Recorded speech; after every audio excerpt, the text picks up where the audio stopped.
Будь здоров!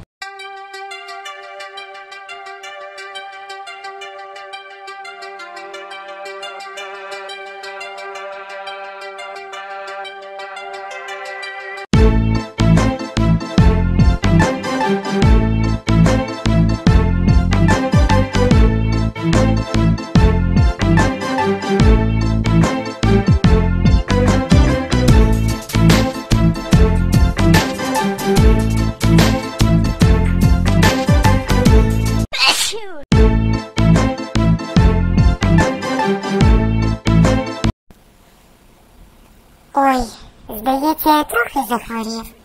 Кашель, нежить, температура. Хто це там прийшов?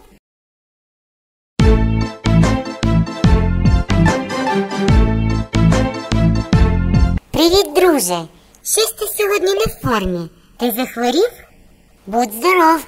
Треба терміново вживати заходів по зміцненню твого імунітету. Якщо хочеш бути здоровим, пам'ятай, свіжі овочі і фрукти ти вживай.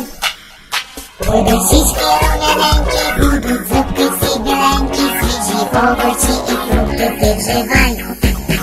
Щоб здоровим будь завжди зноси води, організм свій загартовуй молодий. Із водою, і з повітрям подружися неодмінно, організм свій загартовуй молодий. Якщо хочеш бути здоровим, не борись, до сусідів і до друзів усміхнись. Стане в світі краще жити і розквітнуть дружби квіти, до сусідів і до друзів усміхнись. Щоб здоровим було серце, нерви у порядку, ти на дворі погуляй і зроби зарядку. Їж печінку і сироп, масло, хліб, свинину, рибу, гречку і жовток, навіть картоплину.